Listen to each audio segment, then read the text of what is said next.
شیخ، ایک حدیث کے تعلق سے ہے، جیسے اکثر جو بہت سارے گناہ معاف ہونے کی فضیلت کے تعلق سے جو حدیث آتی ہے کہ ایک جمعہ سے دوسرا جمعہ اور ایک رمضان سے دوسرے رمضان جو گناہ معاف ہوتے ہیں، تو ہم جانتے ہیں کہ یہ صغیرہ گناہ ہوتا ہے.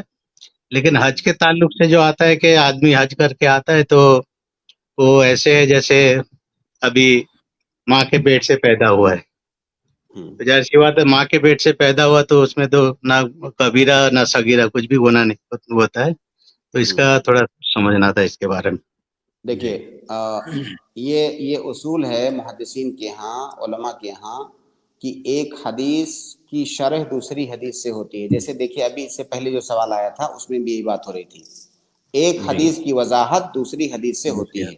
حج کے بارے میں ایسی کوئی وضاحت نہیں ہے کہ صغیرہ گناہ مراد ہے کہ کبیرہ گناہ مراد ہے، لیکن اس کی وضاحت دوسری روایت کے اندر آ گئی. جو روایت آپ نے بیان کی کہ الصلوات الخمس والجمعۃ الی الجمعہ ورمضان الی رمضان کفارۃ لما بینہن مجتنبت الکبائر، مجتنبت الکبائر. تو یہ روایت مقید ہے. اس سے ان تمام روایتوں کی تقیید کی جائے گی جن میں گناہوں کی بخشش کی بات کی گئی ہے، جس میں وہ حج کی روایت بھی شامل ہوگی. اچھا، مطلب اس کا یہ حدیث مطلب یہ کچھ الگ نہیں ہے، مطلب دوسری حدیثوں سے خاص نہیں ہے. بالکل نہیں، بالکل نہیں. وہاں پر بھی صغیرہ گناہ ہی معاف ہوں گے. کبیرہ گناہ کے لیے توبہ کرنا ضروری ہے. اور دیکھیں جیسے اگر انسان حج میں گیا اور حج میں اس نے توبہ کیا، حج میں کئی ایسی جگہیں ہیں جہاں دعا کی بہت زیادہ فضیلت ہے. اس انسان نے توبہ کیا تو صغیرہ گناہ تو حج کرنے سے معاف ہوئے، اور جو کبیرہ گناہ ہے ان کے لیے توبہ کر لیا، تو پھر تو تمام مکمل طور سے تمام گناہوں سے پاک ہو کر کے وہ واپس آیا.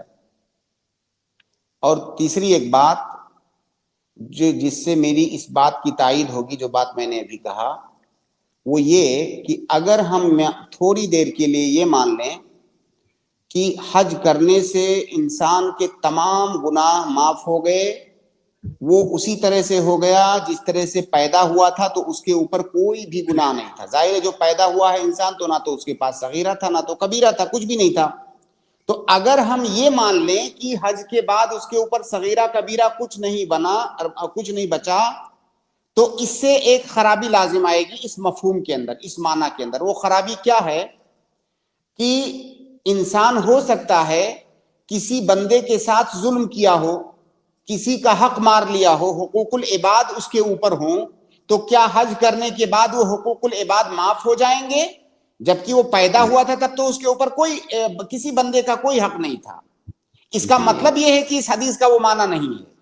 کیونکہ اگر اس حدیث کو مطلق مان لیں گے کہ تمام گناہوں سے پاک ہو گیا اس بچے کی طرح جس کے اوپر کچھ نہیں ہے، تو کیا یہ ہم مان لیں اس کا مطلب کہ بندوں پر چاہے جتنا ظلم کیا ہو، کسی کا حق کھایا ہو، کسی پر زیادتی کیا ہو، سب معاف؟ نہیں، یہ معنی نہیں ہے اس کا.